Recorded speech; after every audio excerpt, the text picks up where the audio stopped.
Good evening, everyone. We'll get started in just a minute. I'm just going to take a second to let folks come in. The list of attendees just keeps growing, so we'll just wait a couple minutes for everybody to get in and settled.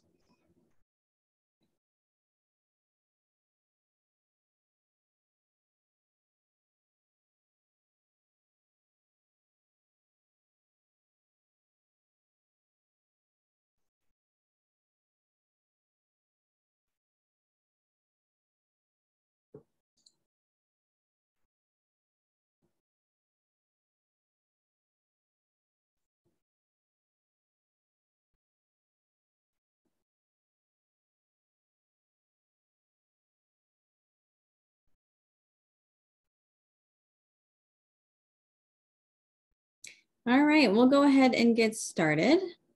Good evening, everyone, and thank you all so much for joining us for our third Community Climate Forum, Sustainability at the Zoo and What You Can Do. My name is Lisa Ligis, and I will be your host and moderator tonight. I am a Conservation Education Liaison at the St. Louis Zoo and co-chair of the Zoo's Climate Change Task Force. Before I introduce our presenter, I wanted to first give a quick overview of how this webinar will work. First, this webinar is being recorded and will be shared at stlzoo.org/climate change, probably the same place where many of you registered for the webinar. Because this is a webinar, we are unable to see or hear you, but our goal tonight is still to engage with you, hear your thoughts, and answer your questions. A few of my colleagues will be assisting me in monitoring the Q&A and the chat. So please put your questions in the Q&A and any thoughts or discussion points in the chat. Please remember to be respectful and courteous to our presenter, panelists, and each other. And please keep your questions and thoughts relevant to the presented topic. If someone is unable to follow these protocols, unfortunately, their comment or question will be removed, and they themselves may be removed entirely from the webinar. Our presenter will also leave as much time as possible at the end of her presentation to address questions and discussion points with our panelists. So now, without further ado, let's begin. Our distinguished presenter tonight is Wanda Colo. Wanda has 15 years of experience in the sustainability and construction sector. Her experience ranges from sustainable design consulting, overseeing design, and construction projects. As St. Louis Zoo's Director of Sustainable Operations and Construction Management, her work spans involvement with the Green Team, the Climate Change Task Force, managing design and construction projects, and strategies for improving sustainable operations across the zoo. So take it away, Wanda. All right. Thank you, Lisa. It is a pleasure to be here with you guys tonight. I'm going to go ahead and pull up my presentation.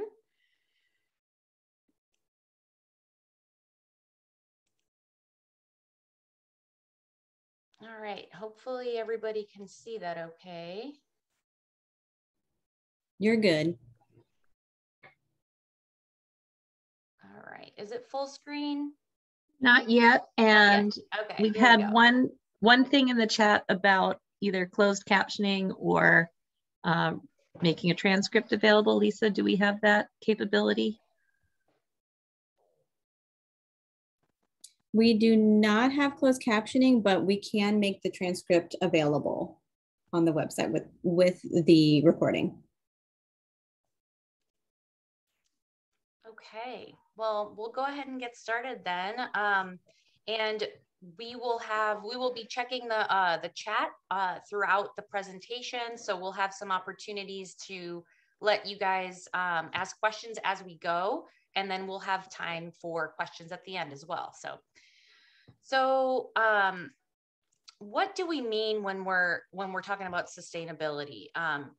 Many of you have probably heard the sustainability pillars, which are the social, environmental, and economic. So it's considering all three of those when you're making decisions, whether it's for your operations, what you're purchasing. So ideally, that sweet spot where all three of those are being benefited, that's where you're meeting the sustainability best. And so another way that people, talk about the pillars of sustainability is people, planet, and then profit. So again, when all three of those kind of meet in the middle, that's the sweet spot of sustainability. And you guys, I'm sure as zoo members and guests and folks who follow the zoo, because you're here, you know a lot about what we do in terms of our conservation work, the wonderful work we do at the zoo to take care of our animals. Today, we're really going to focus on sustainability from the perspective of operations. So how do we do things at the zoo to make sure that we're operating in a way that is the least impactful on the environment and beneficial to wildlife and people, as well as wildlife. So there's going to be kind of 6 buckets of things we'll talk about. At the end, we'll really focus on, again, things that you can do in your home, at your work, to engage in sustainable practices, and some resources will be provided. So any good sustainability program is going to start with waste management. So that is, the first item that we'll kind of get into: energy use and energy reductions, as well as renewable energy. Water use reductions. Employee engagement is really important for any sustainability program as well. Construction and design as well. So sustainable design and construction is something that we've really focused on at the zoo. And then just different programs that we've done to help wildlife specifically. So native landscaping, we'll talk about initiatives that we've done for helping birds as well. So again, any sustainability program, really kind of the basic starting point is, what are you doing with your waste? How are you reducing, reusing, and then recycling what you're not able to reduce or reuse? So throughout the zoo, you'll see our recycling bins. We've really tried to make an effort to put a recycling bin next to a landfill receptacle wherever possible, because we really want to make it as easy as possible to make that good choice and recycle what you are bringing into the zoo, as well as what you're purchasing while you're visiting. And beyond sort of what you see, the typical things that go to recycling, like mixed paper, cardboard, plastics, metals.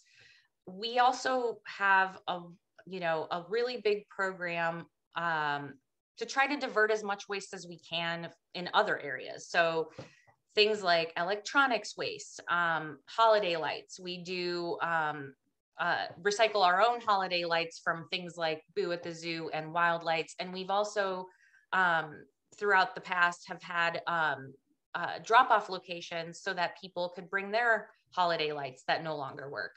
PVC scrap, things like that are just a little bit more unusual that we go through. We certainly always try to find an outlet. Recycling changes all the time. So sometimes we don't have an outlet for some of those things, PVC scrap being one of them right now. But nevertheless, those are things that we're always trying to figure out, what else can we divert from the landfill? And a big operation like ours, so something like scrap metal from, various projects that we're doing throughout the zoo, our facilities management department is always working to maintain and repair things throughout the zoo. So it adds up. In 2019, we diverted about 66,000 pounds of scrap metal that we kept out of the landfill.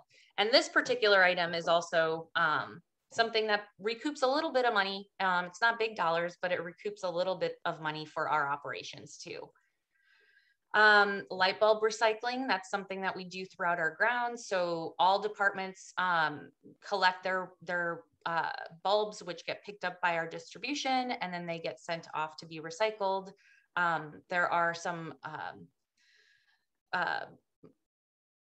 hazardous materials in some of the light bulbs. So that's something that you do want to dispose of properly and not just throw it in the landfill. Again, electronics waste. we have a large operation, and we have a lot of offices, and computers don't last forever. So something that we do is we work with Midwest Recycling Center. They're certified electronics waste recyclers. So we work real closely with them. They process all of that material and make sure it goes to the right place. The real elephant in the room in terms of our overall waste numbers is our compost. So you can imagine that having the number of animals that we have in our care, we do produce a lot of compostable material. Particularly our elephants are big contributors to that, but we've got a lot of other animals, our ungulates, so like rhinos and giraffes, and a lot of other kind of hoofed species animals that all of that material that they're producing, so when they eat, that material has to come out. So, and we also need to make sure that we dispose of it properly. So we actually compost over 2 million pounds on average of animal poop, bedding. So the bedding that we put out in their habitats, and then green waste. That's everything from the landscape trimmings, leaves that we clean up, you know, during fall, and just miscellaneous things like that. So we actually don't process that material on our campus. We work with St. Louis Composting. So that material is all collected at our facilities management area, and then it gets hauled off and actually processed there. So we, and essentially, if you ever buy St. Louis Composting compost, you may very well be receiving some of our fine St. Louis Zoo material in there, which is very highly nutritious.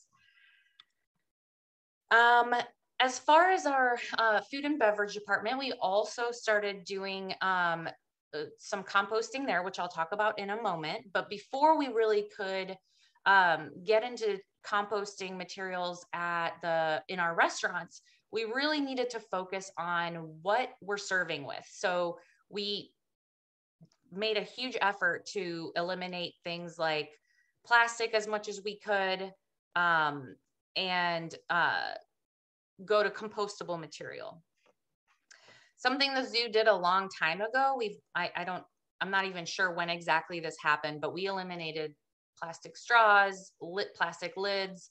More recently in our gift shops and throughout the zoo, we eliminated plastic bags as well. So those have all helped us in terms of reducing.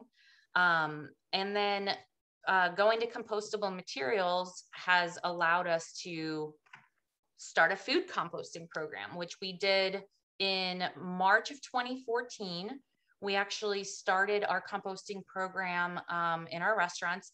It first started in the back of the house, so like behind the scenes, in the kitchen areas where all the food prep happens.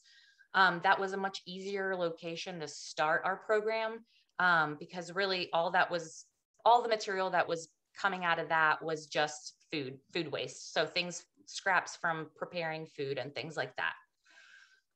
Once we had that going for about 6 months, we introduced the front of the house composting program, which started at Cafe Kudu. And again, the big effort of switching over as much of the material as we could to compostable materials, and then creating really clear and kind of visual graphics allowed us to start that program there. We also had a really big effort with education and our volunteers, our docent program, who helped with kind of educating people, because this was new and it was something that people maybe hadn't seen before. So we wanted to make sure we were answering questions about what goes where. And then we also introduced the program in the Lakeside Cafe, which is our largest restaurant, in 2016. So that program has been going for several years now. In addition to that, so Cafe Kudu and Lakeside are both 5-star certified restaurants through the Green Dining Alliance. The Green Dining Alliance is a local program through Earth Day 365. So that's a local nonprofit. And the Green Dining Alliance program really gets into very specific questions about what the operations are in a restaurant. The great thing about this particular program is it is local, and they actually send out a professional that comes out, and you go through a whole list of things to look at your operations. So it's everything from what you're doing to reduce energy, what you're doing to reduce water, and waste, of course, and then where you're sourcing food. So local sourcing of food, as well as organic, and having options that are vegetarian or vegan. Those are all things that are kind of part of the program. And going through that program really did help us to introduce some more protein options that were vegetarian and vegan. So we were, so you're kind of offering those meatless meals, and also just really helped us to kind of hone some of our efforts.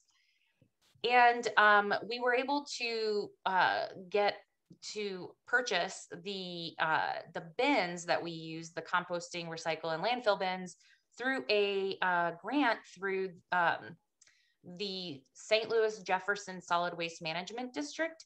And that is a really great grant that's available every year in St. Louis and Jefferson County. So it's a pretty large area that they cover, but certainly a wonderful grant that helps to fund initiatives that reduce waste.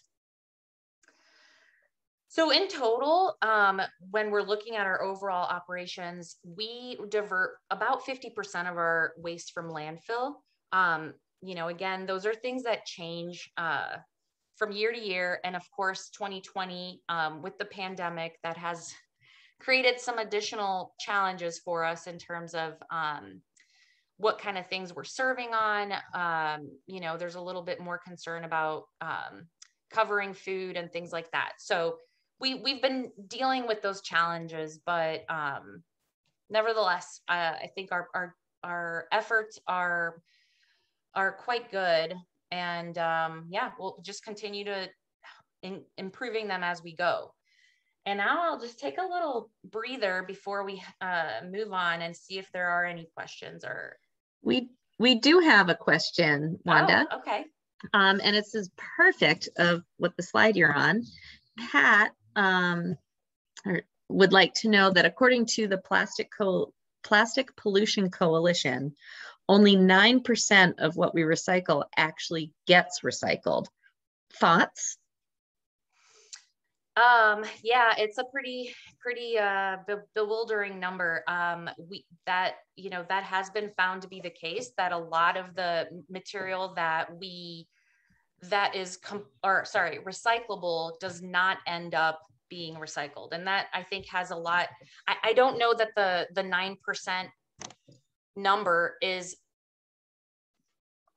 of items that actually end up in the recycling, in a recycling bin that go to your, like, a municipal recycling service. I think that number might be higher, but I wonder if the number, the 9%, is kind of in general, that recyclable materials don't always end up there. A lot of the material that people are purchasing just doesn't make its way to a recycling, to the recycling stream. Wanda, I can add in there, made a recent discovery that it's a little hard, but we all need to actually go to our municipality recycling company and look at what exactly they recycle. So for example, I put all of my plastic, regardless of the number, in my recycling, and turns out we only recycle ones. We don't recycle twos or threes. So what is beneficial is some areas are able to recycle higher numbers of plastics and some areas are not. So that's a little bit of legwork on our end as individuals to go to that municipal website and really look at what they're able to do. Yeah, that's a really great point. And another thing I'll add there, and just kind of highlighting some of the challenges that you know, are facing in the St. Louis City area, at least I can speak to that because I live here, but the alley recycling dumpsters that are available are currently, this is just because of a staffing shortage. That material is actually not going to the recycler. And it's strictly only because they just don't have the staff capacity right now. So when they come and pick up the landfill the landfill material, they're just picking up the recycling too.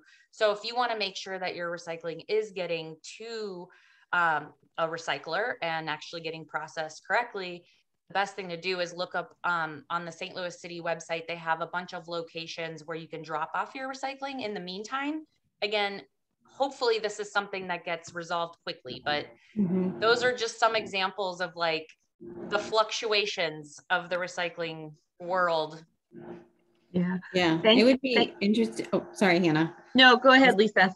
I was just thinking it would be interesting to see how that 9% breaks down too. Like if it is mostly plastics that we end up wish cycling, where we just throw everything in and hope that we have the right numbers. Right. Or if it's, you know, plastics are a different percentage versus aluminum versus paper. It'd be interesting to see what a breakdown of that would look like. Yeah, absolutely. Yeah. It's interesting as you know, as basic as recycling is in any good sustainability program, it is not necessarily totally simple. Right.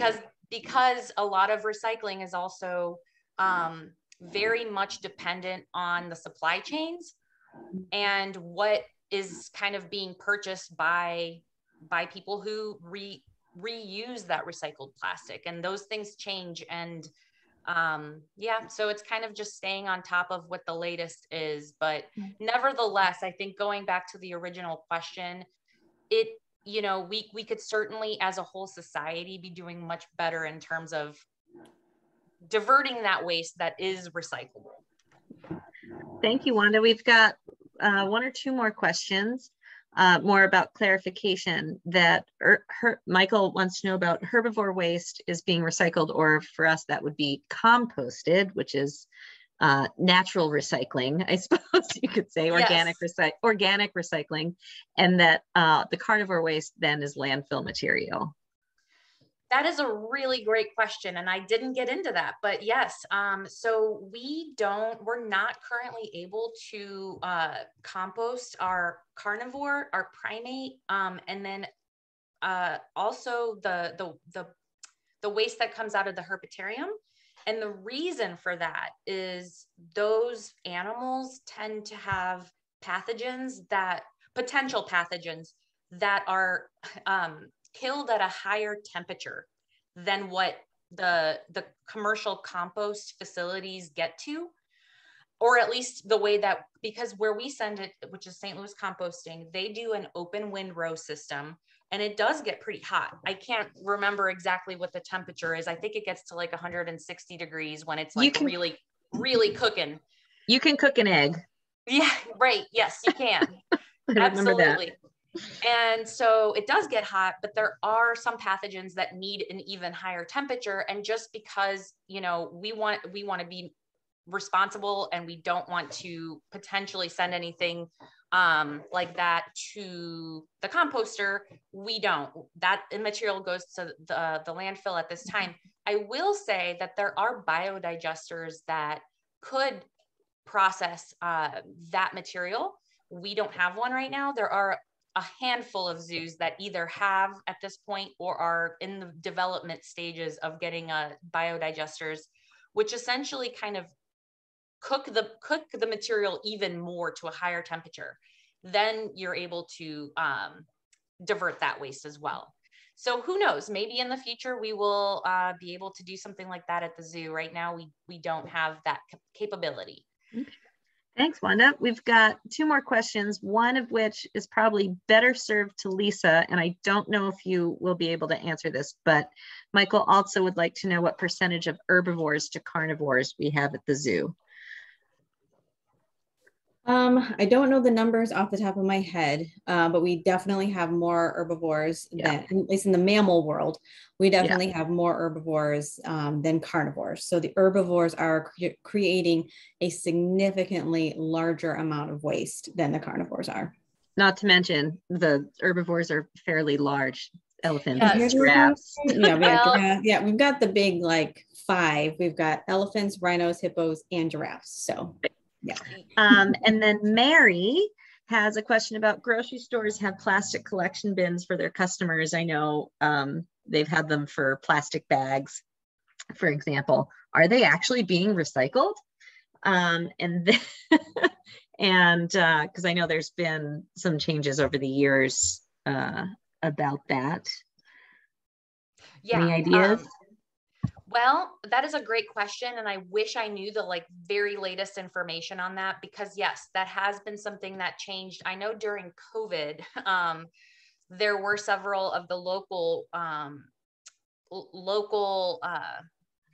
grocery stores that had been previously taking them, but that stopped accepting them for some time frame. I'm not sure if they're being accepted yet. So one of the things that our friends at the Missouri Botanical Garden Earthway Center have recommended is to kind of hang on to that material for now. If you are going to a grocery store that's currently not accepting them, I will say that material tends to be sort of upcycled to things like benches, or you might see receptacles that are made out of that are upcycled with that material. So it does get recycled. I couldn't tell you what the percentage is that, that truly gets remade into something else, but. All right. We've got one more question, and then let's move on to the next section from Al. And Al, I'm going to try to do my best to decipher what you're asking here, but it says the Lakeside Cafe has bins for those guests who are not sure where to put their items. Is that separated before it's sent out to the zoo? And I don't know about those bins, but generally, if folks don't know, it goes landfill. I will say, watching people in Lakeside Cafe, they're like, does it go over here? And they try to sort as best as possible. But there is when in doubt, throw it out, unfortunately, because we do have to keep things. Compost has to be uncontaminated, like it can't have plastics in it or a certain percentage of contamination. Is that right, Wanda? Yes, that's exactly right. So that's why we added that. We kind of tested all these things, and we wanted to make sure that if someone truly was like, I am confused, I don't know what's happening here, we don't want to shame people. It's like, it's okay. We would rather you just go ahead in that case, just go ahead and put it in the landfill, because we would rather not contaminate like the full bags of all the sorted composting and recycling. We don't currently sort like the landfill material. We don't do that. But in general, it's kind of we're trying to minimize the contamination in the already sorted bins, if that makes sense. We do sort the recycling. Yes, we do. We do. All right. I'm gonna move on, if it's okay, because we have a lot more to cover. So yes, these are great questions.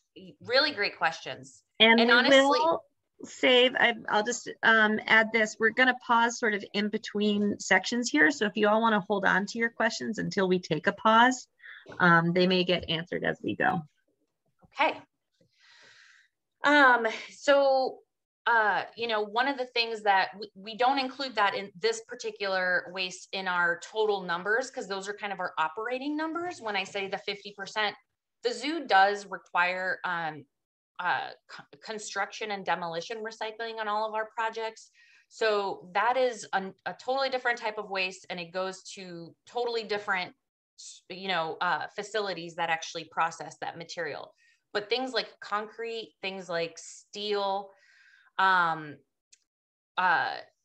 even things like gypsum board, so drywall, they are recyclable. And so we do require this on our projects. We also do recycle our you know, when our facility staff does projects, we recycle that. Carpet is another example of something that's very recyclable.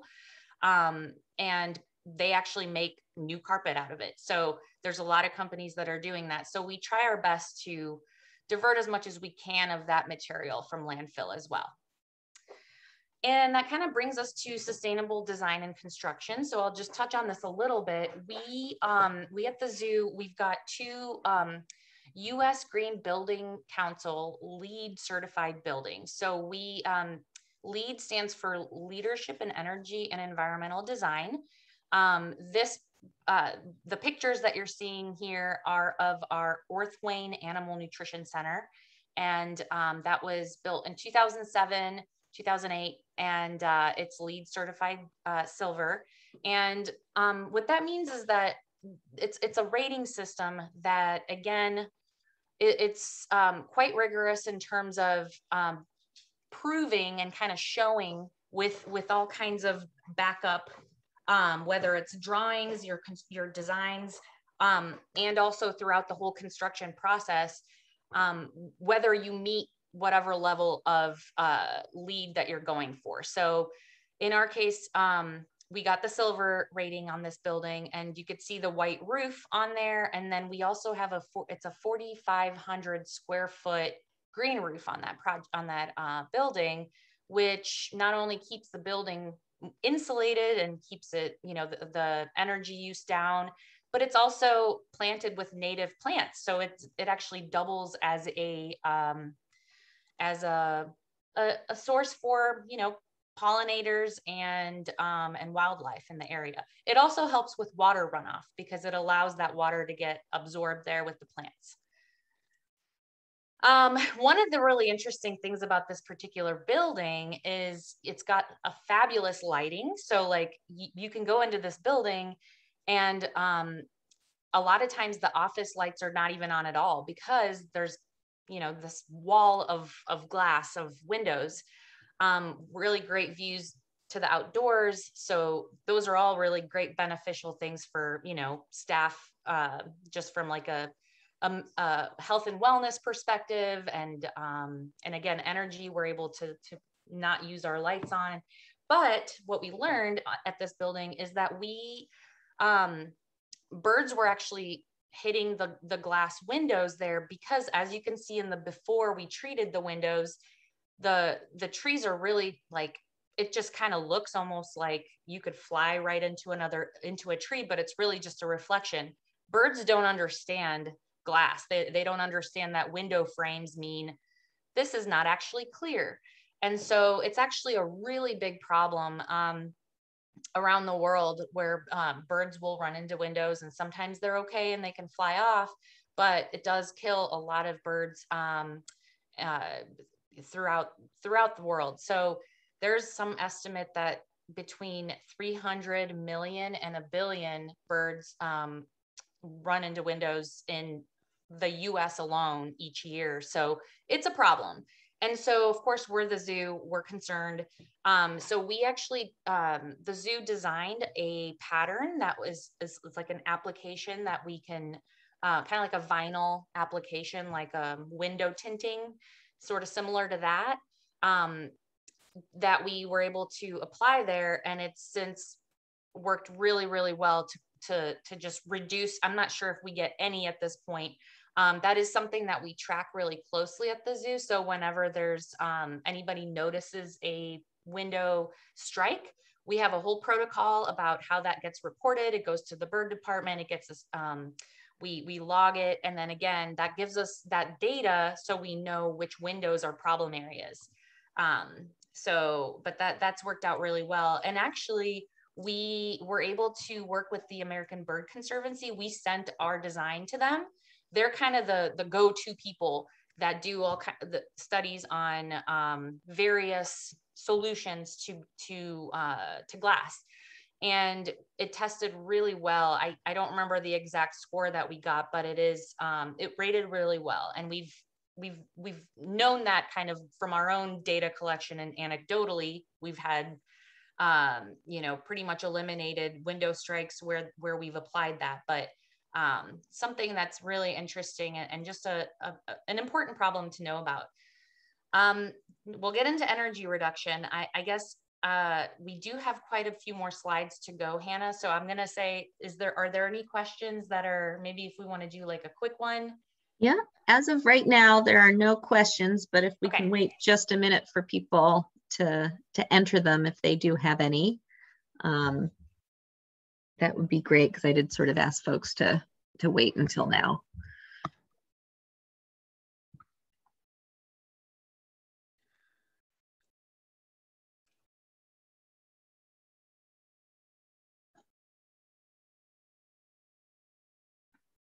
All right, well, doesn't look like we have any questions are in the chat. And again, at the very end of this webinar, we'll have an opportunity for a little bit of discussion and questions to get answered then. So if something comes to mind, we'll have an opportunity to go over things at the end of the presentation as well. Oops, okay. Okay, energy.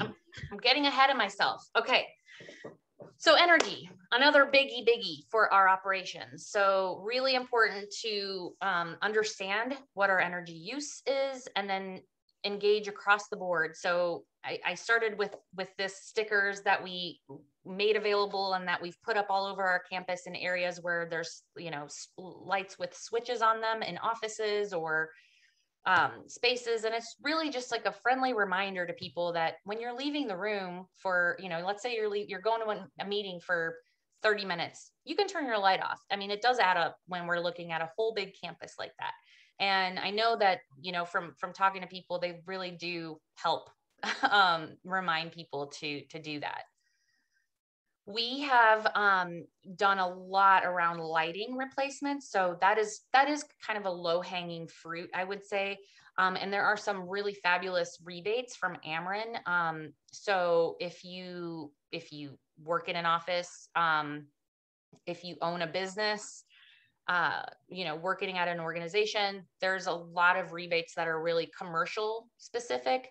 And the zoo has taken advantage of those over the years because it truly does help kind of offset the ability to be able to do those projects. So we've replaced, I mean, across the board, I don't know the latest percentage, but if I had to guess, I would say about 80% of our lights are now LED lights. So those are a lot less energy use. And so it saves us money in our operations every year. And those rebates kind of help us be able to afford the retrofits.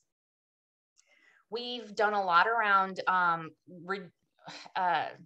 replacing gasoline-powered vehicles or carts to electric carts. And again, that really helps us with our reduction on oil dependence. It also helps with pollution reduction. So, you know, there's a lot of traffic that goes into Forest Park. Anything we can do to reduce on-site pollution where it gets kind of concentrated is great.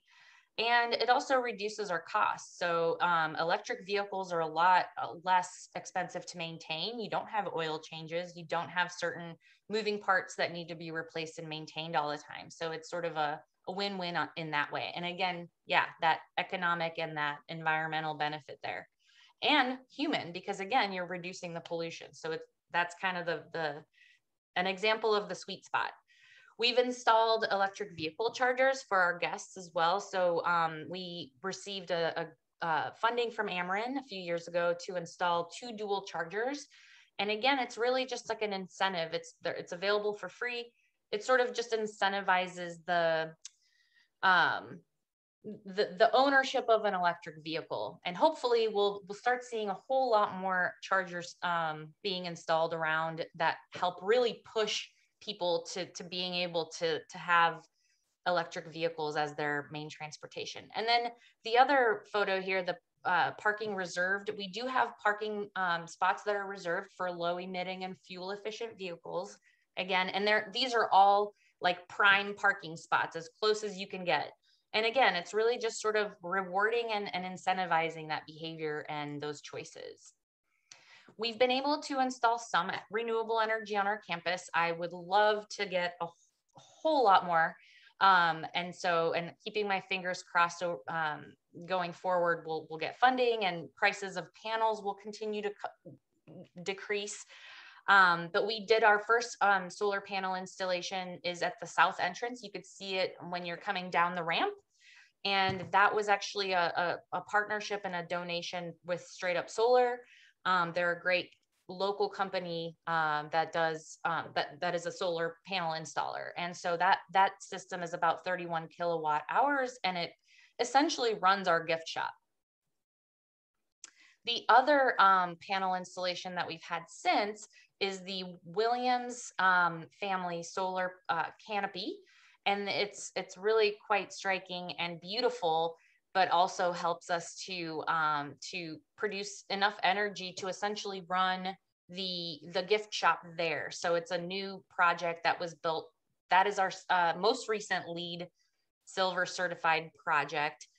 Candy Crossing and Starbucks are in that space. And adjacent, there's just a nice outdoor pavilion where people can eat their food and relax right by the lake. And that canopy serves as a way to get out of the sun and the rain, but also doubles as solar production. And you can actually see our real-time solar energy production on our website. It's really cool to go on there and just kind of see what, if it gets cloudy, you see the production go down. If it's sunny, you see it go up. And this is just, I took this snapshot today of what we've produced with both of these systems to date. And it essentially, it adds up a lot. So it shows that we've offset about 472,000 pounds of CO2 that would have gone into the atmosphere. And then that, equates to planting 227 trees. And so it's kind of a fun way to show that information, but also really helpful to see how those are doing over time. Well, that's our energy section. I'm going to get into water, but we do have one quick question about energy, and it's always a question that you've heard me asking you for a long, long time. So thanks, Al, for asking this question.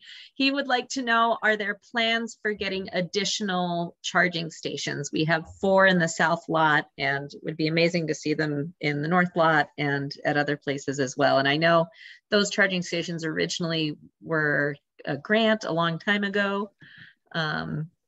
Any ideas, Wanda? So, well, no, it's fine.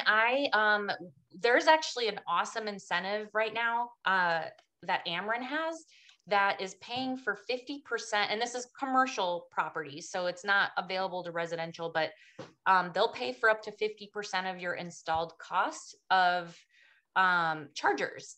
Whoa. And yeah, so it's a really great program. And I'm hoping that next year, there's been some requests that have been put in, and I know that right now it's big budget time, so we'll see how that shakes out. But that has been submitted, and we'll see if that's a possibility next year. I'd love to see us take advantage of that program. I'm not sure how long it'll be there, so it'll be nice to get that extra boost of money to help us make it happen. But I agree. That'd be really great. Yeah, yeah, well, because we have 4 spots, and I can tell you there's 4 or 5 of us who plug our cars in, and there's some volunteers who need to plug their cars in, and those are really designed for our guests. So there's a definite need. Yes, I agree, and that's only going to continue to grow, which is great. Exactly. Okay, I'm gonna start next section zipping through, because I do have quite a few more slides, so I want to make sure that we get through them. But zoo water use. So we are a very large user of water, as you can imagine. And there's everything from our, the habitats that we have for our animals. So, the big users you can think of are like sea lions and our penguins, and River's Edge has a whole lot of water features, to, even just like the center of the zoo lakes. This is all water heavy stuff.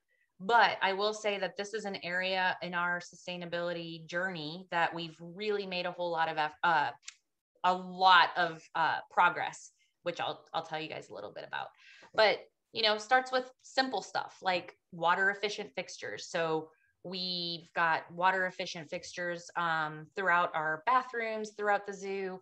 We also encourage people to kind of help us with that, because a lot of our bathrooms you'll see have like the up and down. So if you need to just, flush a little bit, pull the handle up. And if you need more, then you do the down. And there's some really fun signs that we have. This is at the Primate House in that restroom. So they kind of encourage people to help us with water reductions. The big thing that we've done over the years, and as just technology has changed, our exhibit design has changed, is life support systems. And we have a great team. This is not a photo of everybody, but I found a photo I had in my stash of some of our awesome LSS staff. So they are, professionals who are, work with these very technical and just systems that help us reduce our water use. So essentially we're filtering water instead of having to dump and fill a whole large pool like we used to do. For example, with the old Sea Lion Arena, we used to have to dump and fill that multiple times a week.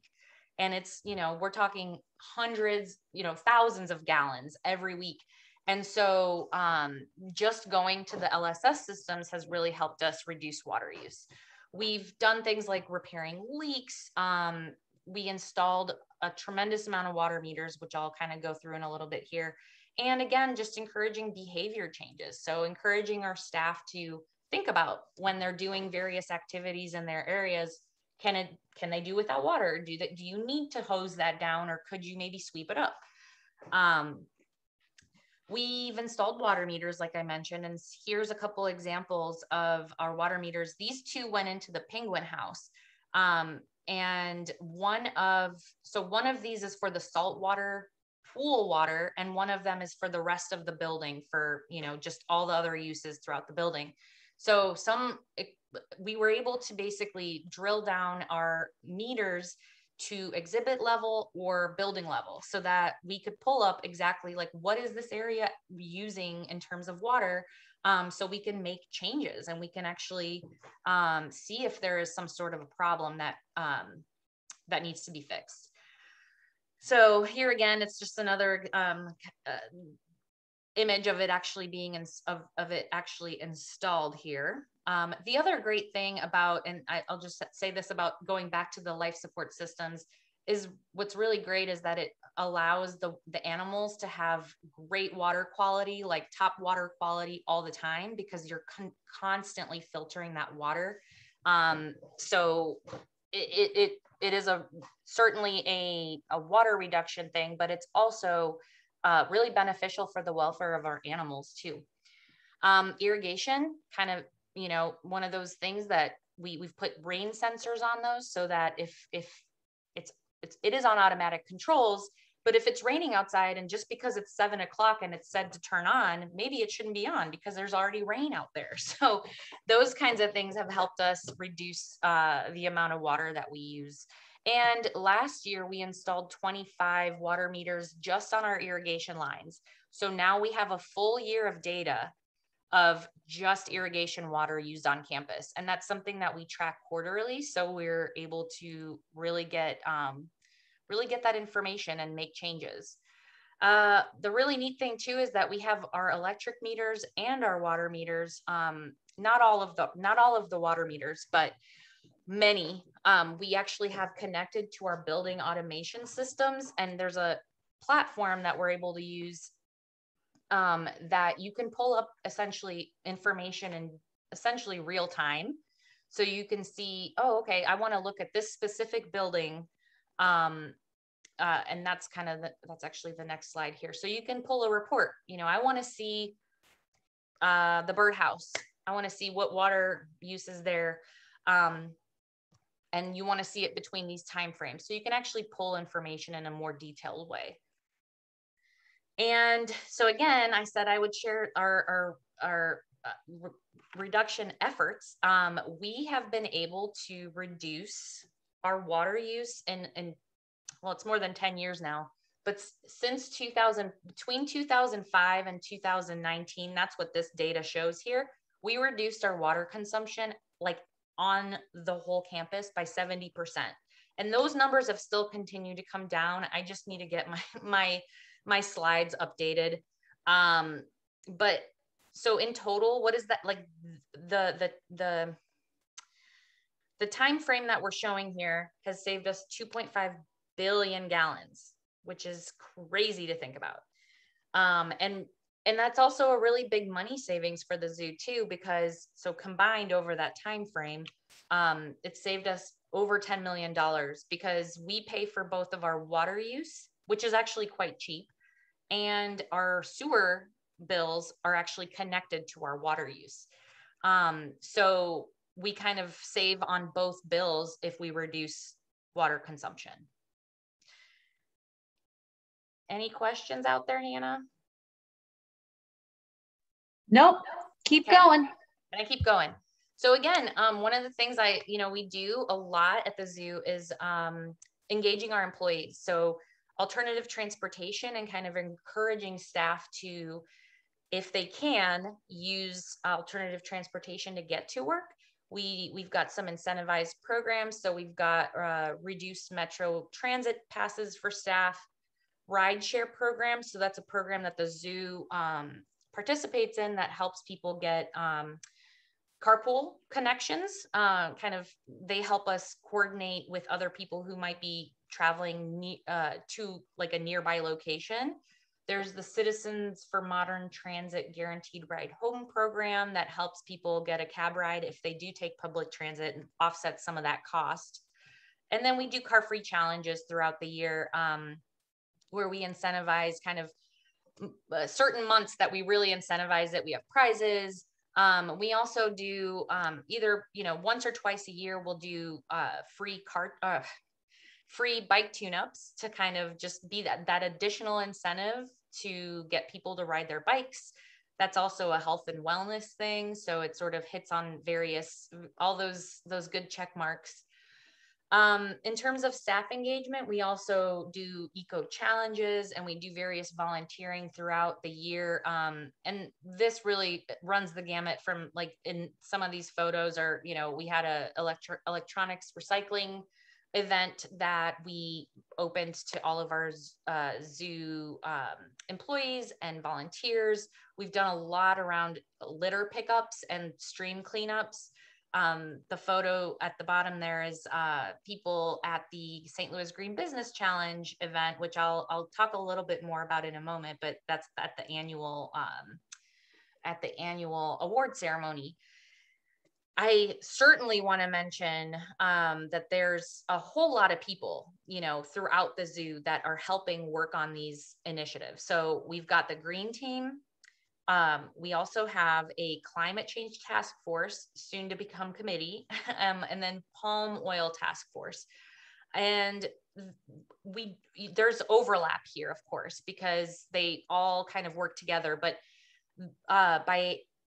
by kind of drilling down, like the climate change task force and palm oil task force, it really allows us to focus on some of those areas in more specific detail to keep growing our initiatives. But the green team formed many years ago, and it's a volunteer-based committee. So it's people from departments from throughout the zoo, and same applies for the other two task forces. So it's employees that perhaps their job really does have a lot of touch points with those issues, or they're just simply passionate and interested and want to help the zoo advance. So a lot of great people that have been involved and passionate over the years that help us with all of these initiatives that I've been kind of mentioning. And of course, I want to mention our Buy to Bags volunteer group and an initiative. So the Buy to Bags initiative started, maybe someone else can help me on here, but it's been many years now that this started, and it started with our Zoo Alive teen volunteers who really wanted to focus on some sort of plastic reduction messaging and, community engagement kind of effort. And so, you know, they thought about all kinds of things, but they settled on plastic bags. And interestingly, at this point, the zoo in our retail shops, we still did have plastic bags. And so it was kind of like a little internal nudge as far as the program goes.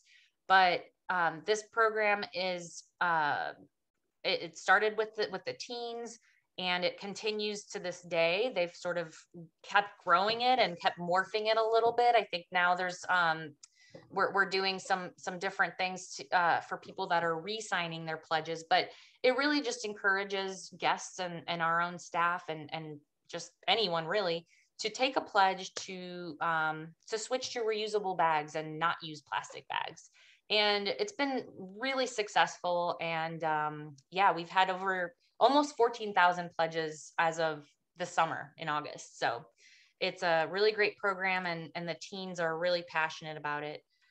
And, you know, I mentioned I would say a little bit about the St. Louis Green Business Challenge, but I also wanted to just mention a few other programs. So the zoo also participates in broader community initiatives. So the St. Louis Green Business Challenge is run by the Missouri Botanical Garden. It is a fantastic program that helps businesses, organizations, really large and small, across the board, green their operations. And it's, we've participated, the zoo has participated, I think this is either the 10th or 11th year that we've participated. So it's either the 11th or 12th year of the program. And it's such a great community sharing space. There's a lot of case studies, and it provides a whole lot of resources. They do webinars and just help us continue to inspire us to improve. There's also regional efforts like the Biodiversity St. Louis and One STL programs that our staff participate in. There's various committees within those, focusing really specifically on things like you know, recycling, for example, with the One STL, energy reduction, but on a regional scale. And then with the biodiversity, that's also, you know, on a regional scale, how do we improve ecosystems? And of course, many of you, I'm sure, have heard of the Milkweeds for Monarchs program. So that was the St. Louis partnership, which the St. Louis Zoo was one of the partners of, to encourage people to plant milkweeds for monarchs because they need it to survive. So it's kind of that native landscaping and helping with that. So I do want to say just a couple things. So the St. Louis Zoo does have a climate change position statement, which was it was drafted and sort of published in 2014, I want to say. So it's been almost a decade that we've had the climate change position. And this is from, you know, the top. So this is from the president, the board approved, that climate change is one of our biggest challenges, and that it is caused by human activities. And it impacts wildlife, and it impacts really all of us, including humans. So we've done a lot. The Climate Change Communications Task Force has really taken leaps and bounds of communicating climate change and sort of in a really solutions-based way. And we even have a Climate Solutions Day.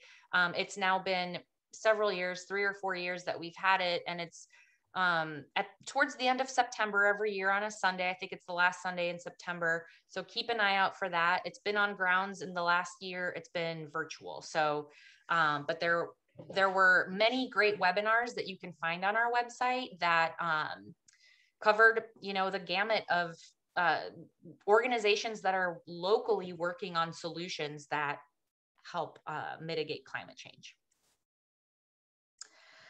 So now we're getting into things you can do. And, you know, I think, again, emphasizing St. Louis Green Business Challenge, because if if your business or your place of work might be interested in kind of getting started in being green, I would say that is a fantastic place to start. Or if you've already done things and you want to continue to be inspired to advance, join the St. Louis Green Business Challenge. It's really great, and a lot of great people that you'll meet. One of the things we can do is really just articulate our shared hopeful vision for the future.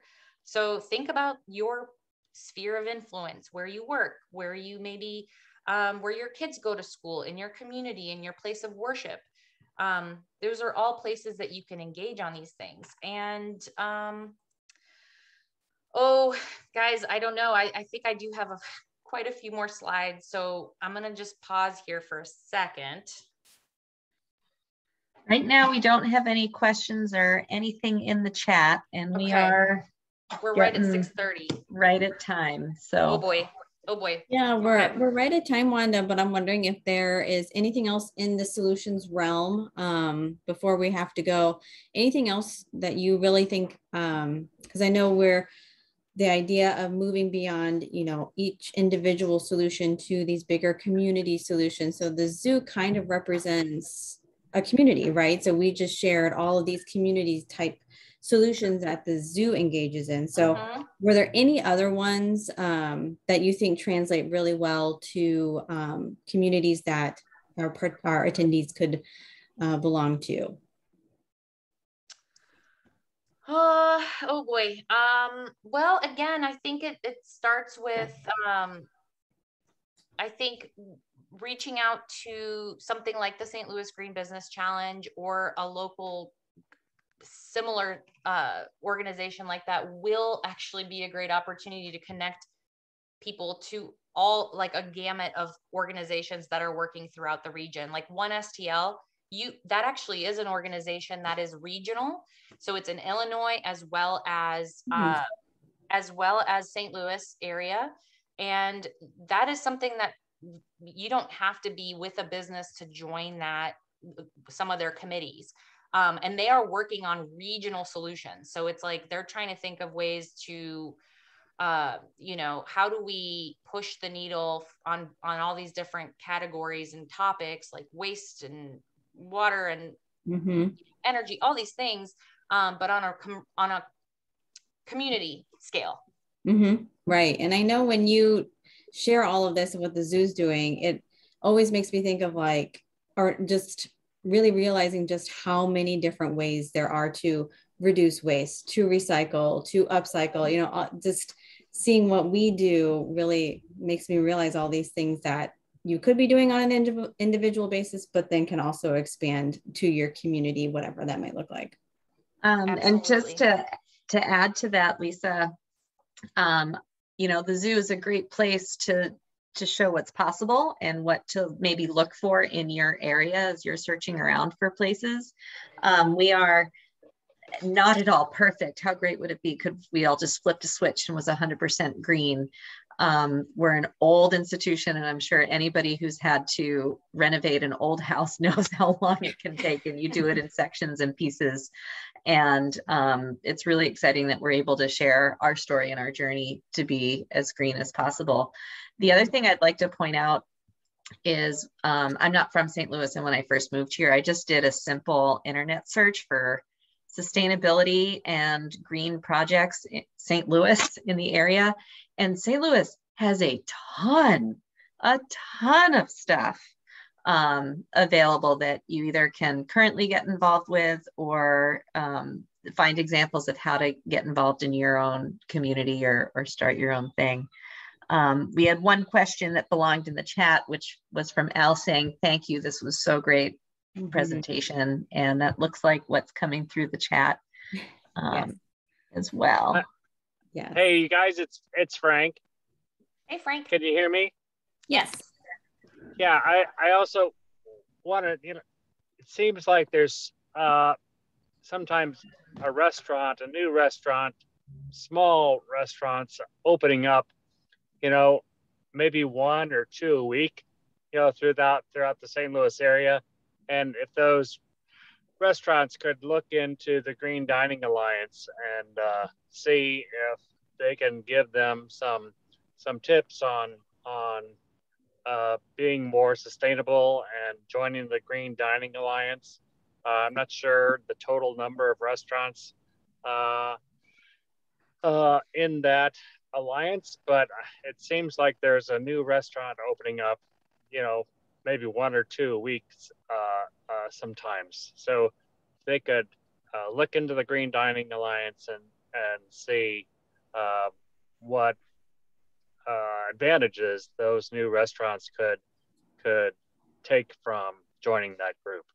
Absolutely. That's a great point, Frank. And also their website, if you can Google Green Dining Alliance and get to their website, and they do advertise the different restaurants that have been certified green. And you can also, a way to help support the movement in a kind of a community level is support those businesses, vote with your dollars, show them that you what they're doing actually is something that we want to see. So that's just another great example. Yeah. And also, encourage new restaurants, that let them know that that's a thing they can join. And encourage your friends and family and anyone you know to watch our climate forum, community forums each month and sign up. Great job with the plug, Hannah. Well, with that, I think we are going to be able to end right now. But first, I want to thank you all so much for joining us tonight, and a huge thanks to Wanda for her fabulous presentation and facilitating our discussion tonight. As Hannah said, please be on the lookout for information on next month's Community Climate Forum, which will be held December 9th at 5:30. Have a wonderful rest of your evening, everyone. Thank you all so much. Thank you. Thanks, everybody. Mm-hmm.